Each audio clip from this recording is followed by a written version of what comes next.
What's up, dummies? Today we're reacting to the 10 scariest things ever caught on camera. In this video, we're looking at 10 different stories where people went through some pretty crazy things. This video is going to be insane. Viewer discretion is advised, or whatever they always say. Let's go. On March 1st, 2024, here's the first Sydney one. was driving her work truck across the Clark Memorial Bridge near Louisville.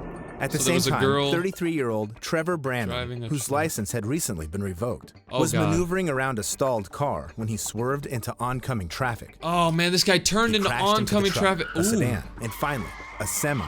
Meanwhile, okay, we got like a cool representation of it. This guy apparently had his license revoked and he was driving on the bridge really crazy. Oh god, something bad's gonna happen, bro. After narrowly avoiding the accident, was left dangling over the river, inches from the fatal outcome. What? She pressed the brake pedal as hard as she could, frozen in place. Yo, terrified. So this guy made her swerve. She swerved off the bridge, but she's hanging from the bridge, bro. Oh my god. That any moment would send her plunging into the depths. Bro. Even if she survived the fall, she would certainly drown because she couldn't swim.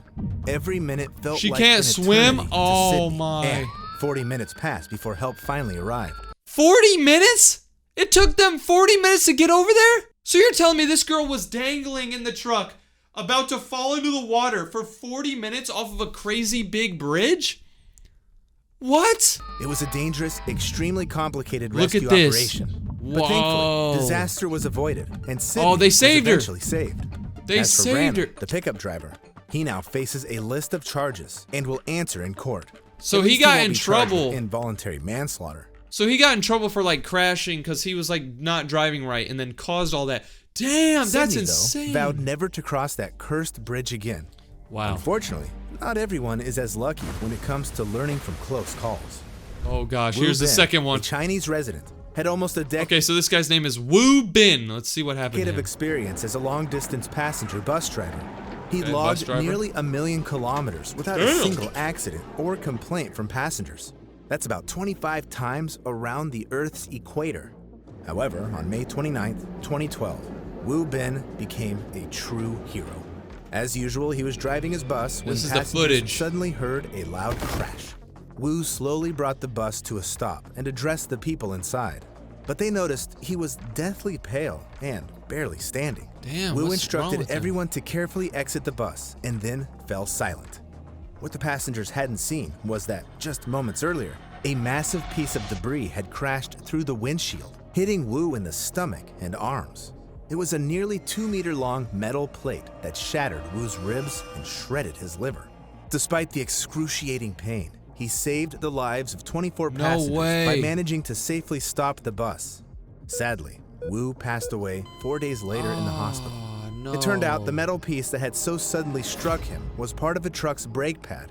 While the police conducted their investigation, news of Wu Bin's heroic actions spread throughout the country.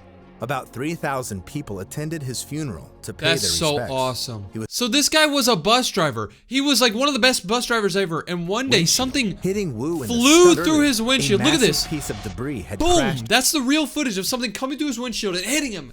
And then he was like, ah! Through the windshield plane. Look, he's in pain right here. We can see this. Despite the excruciating he's like, ah, pain, but look, he's pulling over. He slows down.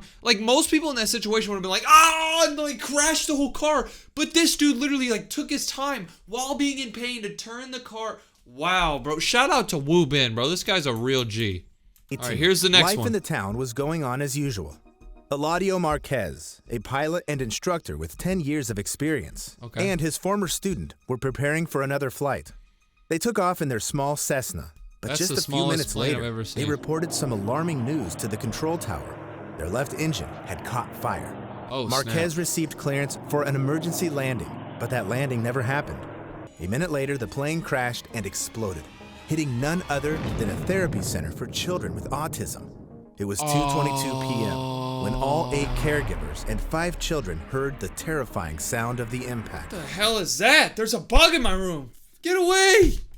The teachers managed to grab the kids and rush them to the exit just seconds before the flames engulfed the building. Thanks to their quick reaction, look at this. No one in the this is center the was real harmed. footage. The police launched an investigation, but it seemed like the malfunctioning engine hadn't been given enough attention in the hangar. However, the chilling truth is that you don't have to be in a plane crash to meet a tragic end. This is awesome. I mean, it sucks that this plane flew into this building, but all these kids made it out. These are all like kids with autism and stuff, so that's cool that they had like enough smarts to leave the place and stuff. That's awesome. All right, here's the next story. Ooh, these are literally insane, bro. Tragic end. British woman Elena Struthers Gardner had experienced 2 fatal falls in her life. At 21, she fell from a horse, sustaining a severe injury that left her disabled. From then on, due to her spinal deformity and coordination issues, she fell often. But despite this, Elena lived happily with her wife, Mandy, until she turned 60. Then, on November 22nd, 2018, Elena was at home drinking from her favorite glass with a metal straw. Mandy had always warned her to be careful, suspecting that these straws could be dangerous for people with limited mobility. How could it be dangerous to drink from a metal straw? Hold on, what's going on here? And unfortunately, her fears came true. Out of nowhere, Elena lost her balance and fell, and the 8-inch metal straw went straight into her eye. She sustained a severe traumatic brain injury and passed away the next day in the hospital. Oh my God! This is especially terrifying because no one is safe from such fatal accidents. Bro, so this girl was drinking from a metal straw, and then she put it down on the ground, and she fell, tripped over it, and poked her in the... Oh my God. Nobody was hurt, by the way, YouTube, so don't delete this video. All right, here's the next story. 23-year-old Peter Biaksongzuala had never been more... Peter Biaksongzuala? What? That's a cool-ass name. Nervous. His team, Bethlehem Vangthlang, part of an elite Indian amateur league, was about to take a free kick. In the 62nd minute, his teammate finally took the penalty shot. But when the goalkeeper deflected the ball, Peter dashed in for the rebound and scored. He immediately began celebrating with a series of victory flips. Yet after the second flip, he landed awkwardly, hit his head on the ground, and couldn't get back up. His teammates rushed over, quickly realizing something was terribly wrong. At the hospital, it was revealed that Peter had severely damaged his spinal cord. And despite the doctor's best efforts, Peter passed away later that day. Bro, this absurd tragedy confirmed that danger can literally be lurking right beneath our... Bro, that's insane. He just scored a goal. He was so happy. Look at him. Peter dashed in. This is him right here. He scores, and he's like, yeah, and he starts doing flips. And then, victory flips. Yet after this, all right, here's the next. Easily been the beginning of a horror movie. 83-year-old Dorothy Louise Downey arrived at a creepy old house on the edge of the woods in Salem. In reality, though, she was just there to help her daughter pack up and finally move out of the rundown place. However, while in the kitchen, Dorothy accidentally stepped on a rotten section of the floor and fell through, disappearing completely beneath it. Her daughter rushed to help, only to be stunned by what she saw. Under the floor was a well, nearly 15 meters deep. 50 feet? She couldn't do anything to save her mother and called the rescue team. Even they needed 4 hours to recover Dorothy's lifeless body from the narrow well. Neither mother nor daughter had any idea the deadly shaft existed, and it claimed Dorothy's life just as she was visiting the house for the last time. Bro. So this lady went to visit her daughter in this old house. They were taking all their stuff out of their old house that their great-great-great-great-grandparents had. She stepped on a certain spot in the floor and she fell 50 feet into a well. And it took people 4 hours to go save her because they were in the middle of nowhere.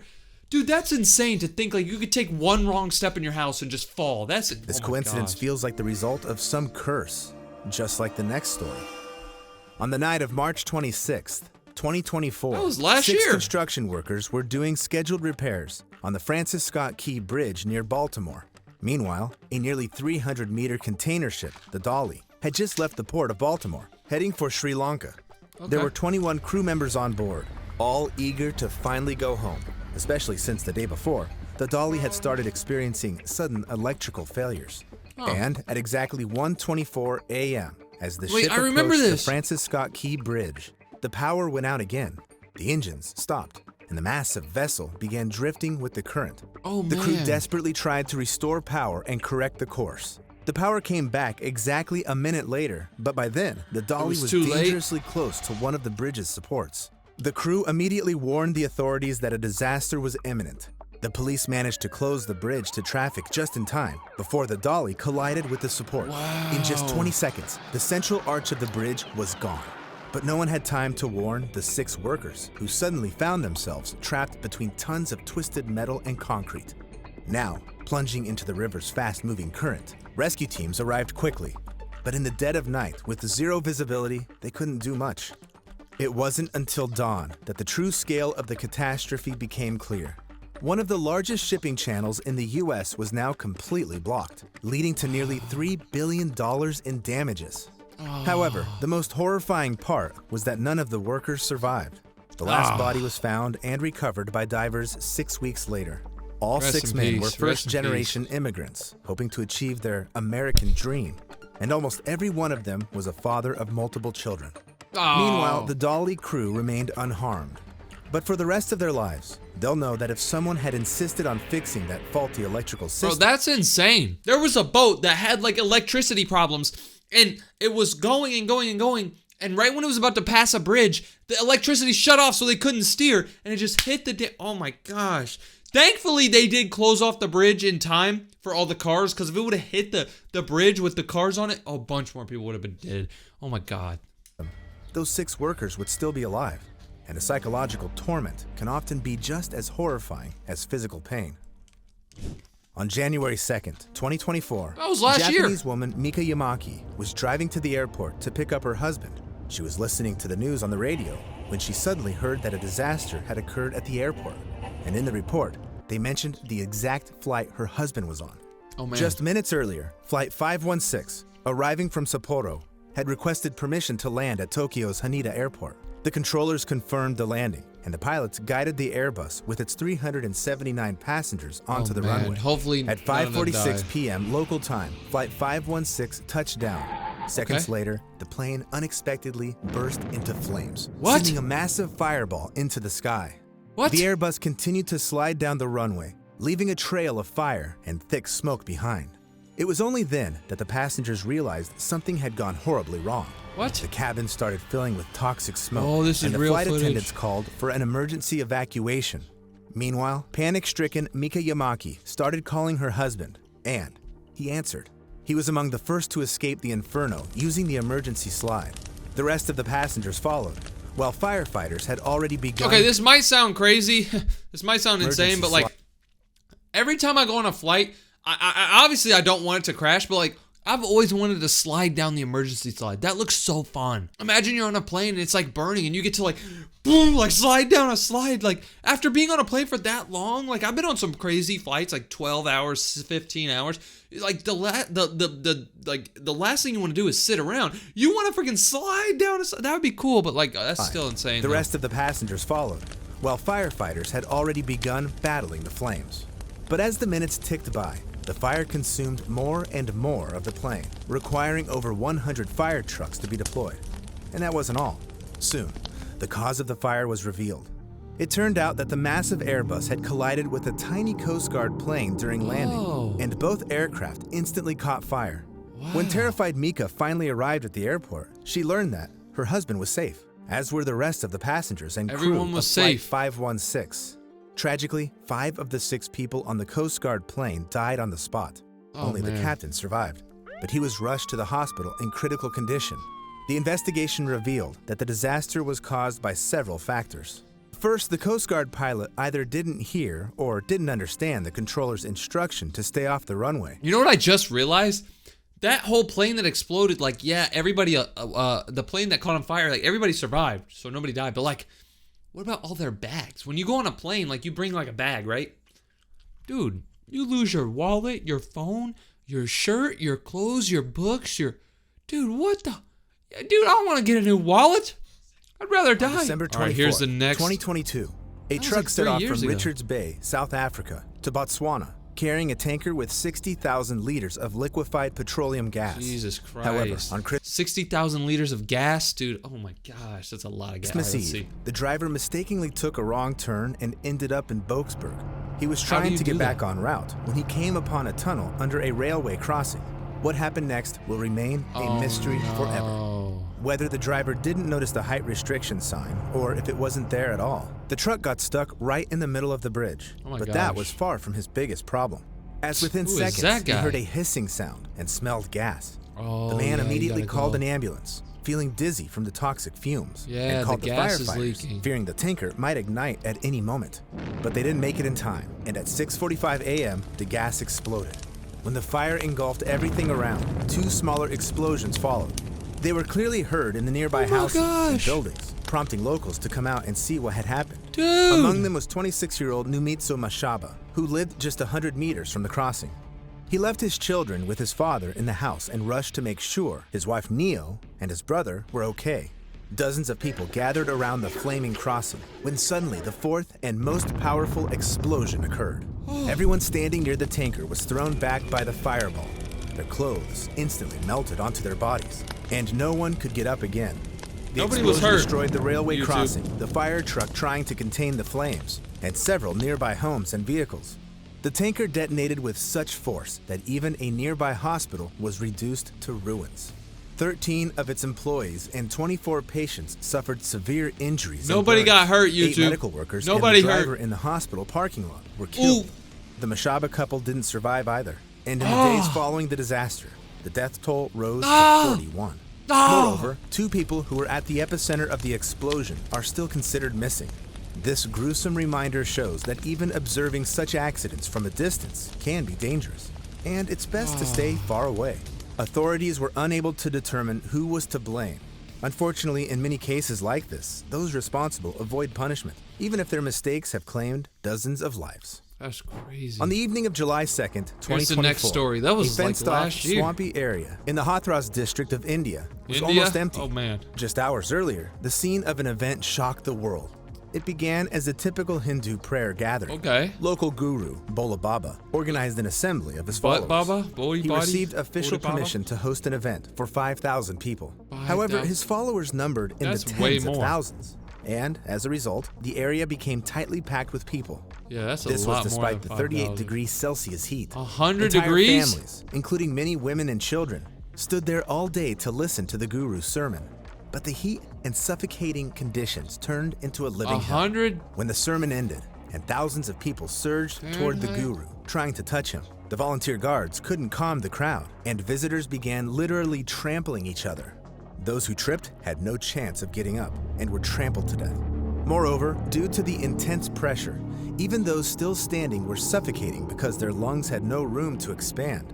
When the crowd finally thinned out, the ground was littered with bodies. It took a long time to identify them all, but it was eventually revealed that 116 people perished in the stampede, the vast majority of whom were women and children. Unfortunately, deadly stampedes during religious pilgrimages happen all too often in India. Bro, there's too many people there, bro. Y'all gotta go home. Like, you don't gotta go everywhere. Just stay home, bro. Oh my God, bro.